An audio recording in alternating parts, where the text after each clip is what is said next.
Dans ce milieu trop pétro, on se méfierait sous l'abri de bus. L'État nous a trop pétron. Trop de patrons, poltrons par nuée. Leur peloton rêve d'arracher la langue des nuées. Nous sommes pas dans la guerre, gardons-nous qu'elle attend misère. Parce qu'on s'est toujours battu ici pas. Parce que si les radios ne se décident pas. On crie dans l'écriture après le combat. Tu peux pas le nier, je crie, j'écris, Dioxine, rappeur, chanteur soul, R&B, arrangeur, compositeur, parolier, DJ,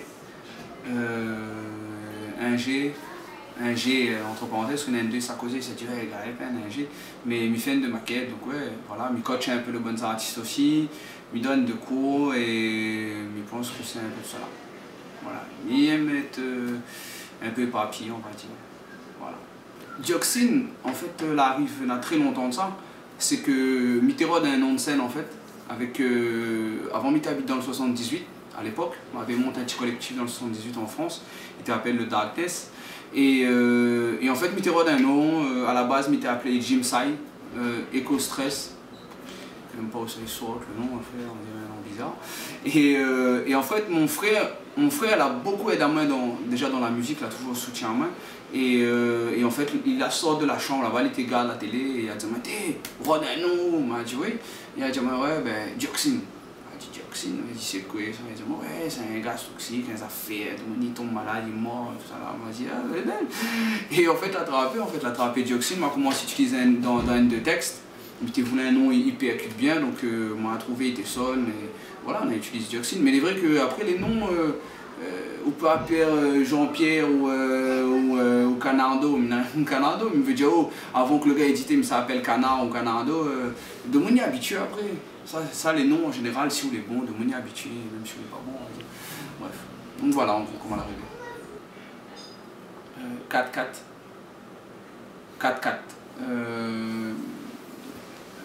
En fait, dans mon. Il peut autant écouter un médecine que les assez conscients, même conscient, même un artiste qui s'appelle Silla aussi. Silla, c'est un artiste belge qui est très conscient aussi dans son écriture, que j'adore. Comme je peux passer du Marvin Gaye à Stevie Wonder, comme je peux passer de la technique de Maître Gims, ou je peux passer du IAM, ou je peux. Mais il est assez varié et Miem touche le monde. Comme Miem aussi être un MC freestyle, pour larguer en impro ou être technique, voilà, 4-4 et voilà, soul, R&B, hip-hop, reggae, un peu de dancehall aussi des fois parce que m'a été BSC aussi là-dedans. Quand on a commencé la musique, m'a tombé aussi un peu dans le dancehall et dans le reggae. Donc voilà, un peu tout ça là. Ma musique les ouverte, on peut retrouver de tout. Et je pense que c'est important d'avoir le fond et la forme. Parce qu'on a trop le fond, on n'a pas la forme, on a bon peu de monde ça peut écouter, et quand on a trop la forme, on n'a pas du tout le fond, maintenant il s'est dit il est vide. Donc Missa essaye vraiment de travailler le fond et la forme. Plus ça la musique. Voilà. Mes débuts, il a commencé dans le 78 même, dans un quartier qui s'appelle le Valibou, à Plaisir exactement dans la ville. Et en fait, m'a vu bon petit jeune, en fait à 11 ans, j'avais 10-11 ans, et m'était garde bon petit jeune de 12-13 ans, il te monte sur scène dans mon quartier. Et ben là, il était rap. Et le gars, il était GSA, c'était un grand du quartier, il était gère le bon petit jeune là, et il était traîné avec le petit frère du grand gars. Donc, m'a dit, ben, il connaît Ao, il connaît notre frère, ben, la possibilité de faire le rap aussi. Hein. Donc, ben, m'a bec dedans en fait, m'a commencé à rap avec le gars, et après son frère là commence coach à nous, essayer un peu, et là arrive comment en fait. Mais je pense que, voilà, mais il voulait montrer à moi un peu, voilà, il voulait faire un peu comme tout le monde en fait. Ouais, un petit gars il fait, ben, lui ça a fait aussi. C'est Maton comme à dedans en fait, mais il m'a fait 11 ans, ouais. 11-12 ans. 11-12 ans quand même. Et il me rappelle même une anecdote que ça donnait, dans le 78 même, on a fait une scène, il m'avait 13 ans, il était là avec un petit texte, et en fait le gars il était avec moi, il a rattrapé aussi. Et après, ben, m'a commencé à faire la musique tout seul avec le grand frère, et un jour on a fait une scène, et il avait la fouine. En fait. Donc il n'était pas connu du tout, hein. Il n'était pas connu, et à l'époque il était appelé le forcené, et avec les mercenaires, tout ça, c'était des groupes du 78. Et aujourd'hui, de voir où ça allait la fouine, et quand on était Timama, on était Croazaï, on était Kos, tout ça avec, ben, elle était belle. Super. La fouine, les gars, passage. On avait point. On avait point d'appréhension. Mais t'es pas là avec ça en fait. Puis t'es en fou.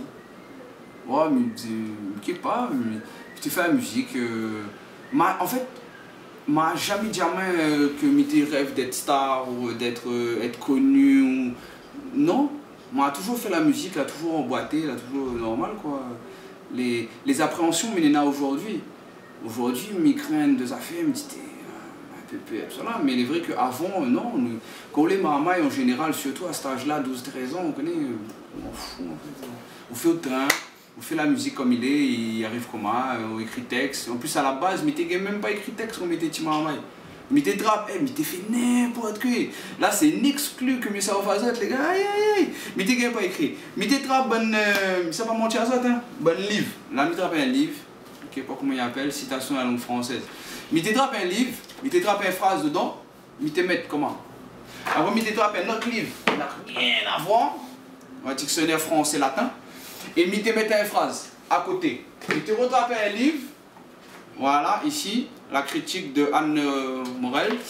Mettez une phrase dedans et mettez fait texte comment. Donc mon texte, il ne te ressemble pas à rien. Mettez pour cause de... Mais qu'est pas le soir, je vois la fille qui sort, tel un oiseau qui n'avait rien à voir, t'as fait été pourri, mais grave. Et vu que mettez pas écrit, ben mettez fait ça en fait. Mettez très bonne phrase. Après, pour faire rimer, mettez très bonne phrase dans bon morceau. Pas si bonne train à l'époque, mais t'es très bonne phrase là-bas, mais t'es dit c'était moi été fait. Ouais. En fait, t'étais monté en fait. T'es tout pourri.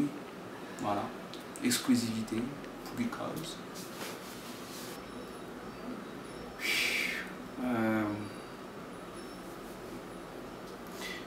Première partie de Jams en 2007. Ouais, fin 2007, quand Lynn a eu la réunion la première fois. Pourquoi cette date-là? Parce que on avait 10 000 personnes. L'album n'était pas encore sorti, on avait sorti juste un clip.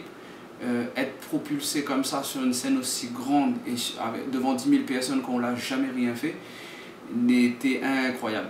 Vraiment incroyable. Deuxième date. T'es là, ça tu pas, ça mène. Quoi là, les gars? Deuxième date, quoi ça me peut dire? Casino de Paris avec RAS pour les Césars de la musique, on était nominés. Donc ouais, c'était un grand événement parce qu'en plus Maman était là, donc Maman était fière de son petit Marama, il était chanté du Casino de Paris, il était magnifique, donc c'est vrai qu'elle a beaucoup touché à moi et ouais, on l'a vraiment apprécié avec RAS, c'était le premier séjour en France que nous l'avons fait. Après le troisième événement, je pense, c'est la rencontre avec mon tantine et que l'a fait qu'aujourd'hui, je chante. Parce qu'avant, je rap juste, et là, c'était ma mettre la main dans le chant. Il est vrai que c'était un tournant très décisif dans ce que je vais être demain. Parce que si je ne m'aurais pas rencontré, je pense pas, peut-être que je m'aurais tombé dans le chant, mais il est vrai que je ne m'aurais pas vraiment plus que ça à la soul, musique et le R&B, tout ça. Et avant, je t'écoute, je n'envisage pas de chanter. Et là, oui, je pense que c'était un tournant clé dans ce que Missa est demain. Voilà, merci encore. Ma lumière, c'est le morceau sur ma mère. Voilà. Vu que nous sortons de cause de la famille, ben ouais, le morceau que m'a fait sur moi. Voilà, c'est un morceau qui touche à moi et que c'est un morceau que même le bon monde de ma famille dit, c'est un morceau, il faut qu'il sorte vraiment. Donc oui, c'est voilà celui-là, dédicace à maman, qu'elle n'est pas là parce qu'il habite de l'autre côté. Elle va me rester ici, arrête de ça pleurer là, mais il fait ça tout le temps. Donc déjà Missa conseille le bon artiste qui commence. Déjà Missa commence dit que les normales, si autres imitent un artiste. Si de mon idée, on ressemble Booba, on ressemble La Fouine, on ressemble Intel, on ressemble Section d'Assaut. Les tout à fait normal, les prend pas où la tête si de mon idée ou ça. Parce que nous la passe par là aussi. Avant à main, m'était inspiré par un groupe qui t'appelle Section d'Assaut. Non, pas Section d'Assaut, m'a plané. Saiyan Super Crew. C'est un peu le même affaire, mais en notre vibe. Et m'étais inspiré bon peu par Azot, et il est vrai que m'étais copié Azot. Mais en fait, le fait de copier bons artistes, il permet à aussi trouver votre style aussi. Parce que vous connaissez qu'il aime ça, mais ça met une petite touche de ça tout aime. Et ça fait ça tous les vraiment en fait. Donc, il est vrai que le premier conseil que ça donne à Azot, c'est prends pas de ta tête. Fais la musique pour faire la musique. Et si tu ressembles d'autres artistes, ben pas grave, fais Azot plaisir. Et si ça tu veux progresser, largue pas. Vraiment largue pas, continue à bosser, continue à entraîner, continue à écouter la musique, analyser pour que le texte là est fort, pour que le flow là est bien, pour que la musique sonne comment. Parce que c'est la musique qui dit nous dit que les à la vibe et que n'a point de structure, mais en fait il est faux en fait. Parce que si on analyse improvisé, ou capte comment il se passe, on peut faire. Si on analyse une instrumental rap ou l'instrumental rap il défonce sa tête, c'est qu'il y a des ingrédients dedans qui font que c'est comme un bon carré ou un bon affaire, c'est qu'il n'est pas fait à la vibe. Le bon gars il dose les affaires pour que l'affaire est propre. Et c'est analyser aussi. Ça c'est un conseil, mais j'aimerais bien dire la nouvelle génération d'analyse. Écoute, pourquoi il est bon, pourquoi il n'est pas bon, à cause de gars l'effort. Ah, il a un voix comment, ah ben mais ça il s'est fait un voix comment aussi. Mais ça teste, ah, le flow est sérieux, mais il n'a pas fait ça. Ben pourquoi le flow est sérieux? Ben analyse le bon rime, comment les placer, comment les place son phrase, comment il arrête. Ah, pourquoi il arrête telle place? Ah, il fait bien s'il arrête. Ben, ah, moi ici, il s'est arrêté. Voilà. Copie pour être mieux et pour trouver au plus tard aussi. Voilà. Après, l'autre conseil que je peux dire à Azot, c'est voilà, l'arrête pas, faire Azot plaisir et peut-être nous ça retrouve plus tard sur la route. Voilà. Alors, pas assez exploité. Je pense que le bon média il fait pas le jeu. Mais le problème aussi c'est que le bon média banal aurait été friand du rap, mais le problème c'est que n'a point assez de morceaux assez structuré commercial pour passer. Et le milieu du rap local, n'est bon rappeur à La Réunion. Maintenant, ça fait la différence entre Satie rap en créole et Satie rap en français. Parce que quand on dit local, tout le monde dit oui, mais La Réunion, on a des rap en français, on a fait. Mais on a des rappeurs. On a beaucoup de rappeurs dans l'ombre. Après, il y en a un petit peu plus dans la lumière. Mais aujourd'hui, le monde du rap est enfoui sur le dancehall. En fait, le dancehall est vraiment en place. C'est ça qui marche. Partout, c'est le dancehall. Donc, on a de très bons rappeurs à La Réunion, mais il est vrai qu'il faudrait que m'y pense un peu plus de mélange. Plus de mélange entre le bon. En ça qui marche, par exemple, le dancehall aussi, c'est une musique quand même urbain et que n'a bon peu d'artistes qui fait mélange. Ou voir par exemple dernièrement, ou voir Mavado avec Fit Nicki Minaj, c'est le bon morceau. Donc je pense qu'on a tout à fait possibilité, même Busta Rhymes, il fait des feats avec les Jamaïcains. Donc je pense que le hip-hop et le dancehall, c'est bonnes tendances qu'il est maillé sérieux. Donc pour moi, ouais, je pense qu'il faut faire un petit maillage entre le bon style. Pour que au moins ça t'écoute dancehall et là il peut ouvrir les autres rap. Dit ben elle est bien en fait le rap. Voilà. Donc il faut donner aux autres la chance. Donc mélange un peu. Fais un de mélange pour que l'affaire trappe bien en fait. Et surtout ne pas négliger le marketing comme on l'a toujours dit. Et pour que l'affaire les propres, les de qualité. Les de qualité parce qu'avant on a 4-5 ans de ça, le dancehall. La qualité des clips, la qualité du marketing n'était pas top, hein, les gars. Franchement, les clips étaient faits à l'arrache. Aujourd'hui, dans le monde où nous vivons là, visuel, tout ça là, on ne peut pas négliger les clips. On ne peut pas faire un clip pourri, il faut que l'affaire est propre. Il faut que la façon où rap ou déchire, il faut que le clip est propre, il faut que... ça que me trouve triste, c'est qu'on a bon peu d'artistes rap, et ça sépare les milieux. C'est-à-dire, il fait dancehall, la même fait rap. Ma fin même montant dans bon son, alors, son système dancehall, open mic rap. Déjà, les mots n'est pas pareil, mais il veut dire les mêmes affaires. Il y a des gars dans les open mic rap, dès qu'un gars il tape le micro, il dit t'es là, c'est pas dancehall, n'est pas pull-up, une affaire, t'es là, c'est rap, une affaire. écoutez le frère. Nous est là pour partager la vibe, en reggae, en dancehall, en rap. Quand bon rappeur ça va dans mon système, il trappe micro là-bas, ça va dire t'es là c'est dancehall, hein, la fait, allez retourner au open mic, et ça, mais les gars, c'est la musique. Et il pense que il fait un frontière entre le rap et entre le dancehall. Mais il pense qu'il mélange ces deux musiques-là un peu plus, déjà où ça sensibilise le public déjà à écouter. À où vazote vers le hip-hop et vers le rap. Malgré que le hip-hop et le rap, c'est pareil. Mais voilà, il est vrai que essaye, ouvre de monde. Si on rap, essaye de mélanger pour arriver à une affaire. Voilà. Maintenant, voilà, le milieu du rap ici, n'a talent. N2 a vraiment du talent, N2 est un peu plus faible. Mais voilà, oui, il a beaucoup de talent, un peu trop dans l'ombre à mon goût. Vraiment. Dommage. Il travaille avec un frère qui s'appelle DJ One Mat et avec mon cousine. Nous travaillons un peu ensemble sur le marketing. Donc comment il s'est géré, mais il pense que voilà, on aura un travail de dérivés, donc qui peut être t-shirt, autocollant, voilà, clip vidéo, tout ça. Et ouais, on aura plein de choses au niveau du marketing. Mais ça va être pensé en famille en fait, vraiment. Et même si d'autres il peut donner un conseil pour le marketing, mais avec plaisir en fait, franchement. Voilà. Et tout tourne aussi au niveau de la scène. Il est très important d'être sur scène et donner un bon show sur scène.